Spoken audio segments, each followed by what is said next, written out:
India has to gain some respect, and India cannot gain any respect unless it acts tough.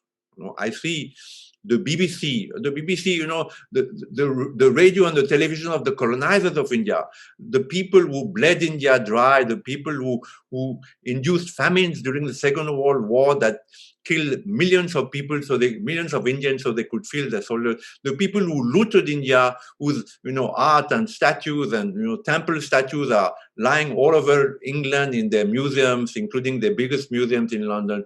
So these people's radio and television, the BBC is one of the most hostile, which demonizes India.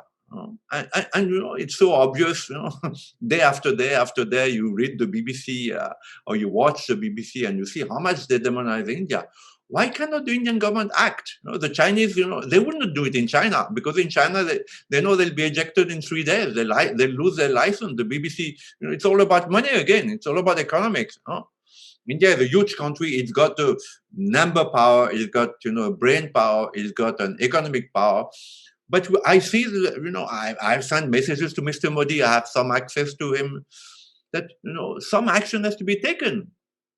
But no, the Hindu thing is, the Hindu, when it comes to power, is, I want to be loved, I want to be appreciated, I want to be loved, I want to show that I have tolerance. So it affected the Vajpayee government, however good thing, and it seems to be affecting the Narendra Modi government, that, I need to show that I'm secular. So, but, the thing is that, nobody respects you. Nobody respects you. The BBC knows that they get away with anything. CNN knows it gets away with anything. Le Monde knows. The Guardian, which has been demonizing Indian and Hindus, knows. The New York Times, which has done a personal vendetta war against Mr. Modi for the last 15 years and, written all kinds of slander.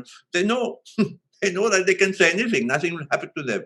So one of the answers is, I think, toughness, that the Indian government needs to show more toughness, and not toughness against OCI, because at the moment they're showing some toughness against OCI, people of Indian origin, or people like me who have lived for 50 years in India and made their own country, and now they're restricting, this passport of OCI, which shows already a glorified long-term visa, and they're putting so many restrictions on it. This is not the way. The way is you kicked out a BBC correspondent, and the entire Western corps will take notice.